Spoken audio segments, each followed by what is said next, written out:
तो आज की कहानी का नाम है बंदर से शादी।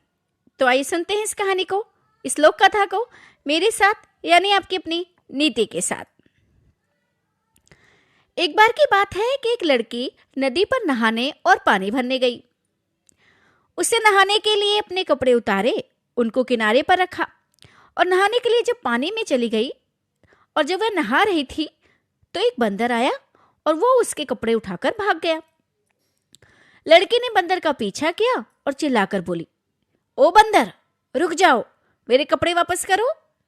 बंदर बोला, ठीक है, अगर तुम मुझसे शादी करोगी तभी मैं तुम्हारे कपड़े वापस करूंगा।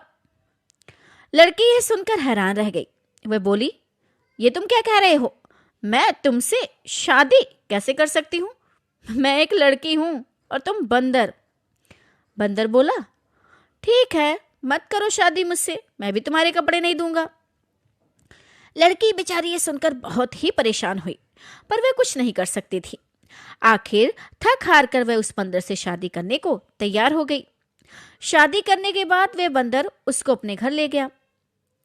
जब बंदर उस लड़की को अपने घर ले जा रहा था तो रास्ते में उस लड़की ने बंदर से पूछा, तुम मुझे क्या खिलाओगे? बंदर बोला, मैं तुम्हारे लिए लोगों के खेत से चावल चुरा कर लाऊंगा, वही तुमको खिलाऊंगा।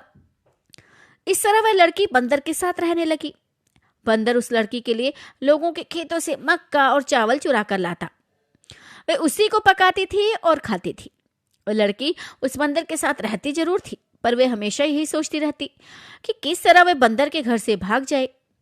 एक दिन जब उसका बंदर पति बाहर गया हुआ था तो उसने उसकी बूढ़ी माँ को, जो उसी घर में रहती थी, मार दिया। उसने उसकी खाल निकाल ली और खुद उसको पहनकर बैठ गई। जब बंदर घर वापस आया तो उसने माँ को देखकर उससे पूछा, माँ, मेरी पत्नी कहाँ है?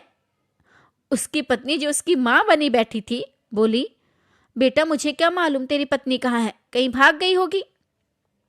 ये सुनकर बंदर पति बहुत गुस्सा हुआ और बोला, तुमको नहीं पता कि मेरी पत्नी कहाँ भाग गई? अच्छा, तो ये है कि तुम भी भाग जाओ। और उसने उसको डंडे से कई बार पीटा। लड़की ये सुनकर बहुत खुश हुई और बोली, ठीक है, यदि तुम मुझे इस घर में नहीं देखना चाहते तो मैं अभी इस घर से चली जाती हूँ। और ये कहकर वह लड़की जितनी तेज भाग सकती थी उतनी तेज वहां से भाग ली। भागते भागते वह अपने भाइयों के घर आ पहुंची और सारा हाल उसने अपने भाइयों को बताया। ये सब सुनकर उसके भाई भी बहुत गुस्सा हुए और बहन के बंदर पति को अपनी बंदूक से गोली मारने चल दिए, पर वह बंदर पति उनको कहीं नहीं मिला। सो वे उसको बिना मारे ही वापस लौट आए। कुछ दिनों बाद उस लड़की की बच्चा हुआ। अब था तो वह बंदर का बच्चा ही ना, इसलिए वह बंदर जैसा ही था। लड़की के भाइयों को अपनी बहन का ये बंदर बच्चा फूटी आंख नहीं भाता था। वे उसको मारना चाहते थे, मगर लड़की का तो वह अपना बच्चा था, इसलिए वह उनको उसे मारने नहीं देती थी। धीरे धीरे वह बंदर बच्चा बड़ा हो गया। एक दिन उसकी माँ ने कहा, मेरे बेटे, अब तू बड़ा हो गया है, अब तुझे जंगल चले जाना चाहिए और अपने पिता के पास ही रहना चाहिए। ये सुनकर वह बंदर बच्चा जंगल चल दिया। वह पहाड़ियों के पास आराम करता था, पेड़ों पर चढ़ता था, पर बोलता नहीं था।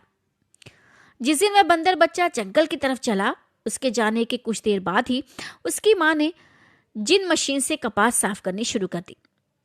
जब उस मशीन की आवाज बंदर बच्चे के कानों में पड़ी तो वह बोला, ओह, मेरी माँ अकेली कपास साफ कर रही है। ये सोचकर वह बहुत दुखी हुआ और तुरंत ही घर की तरफ दौड़ चला। बंदर बच्चे की माँ को भी अपने बेटे की बहुत याद आ रही थी, पर वह अपने भाइयों के डर से अपने बंदर बच्चे को साथ रखने में डरती थी। सो जब उसका बेटा घर आया तो वह उसको देखकर तो बहुत खुश हुई, पर फिर जंगल भेजने पर मजबूर हो गई।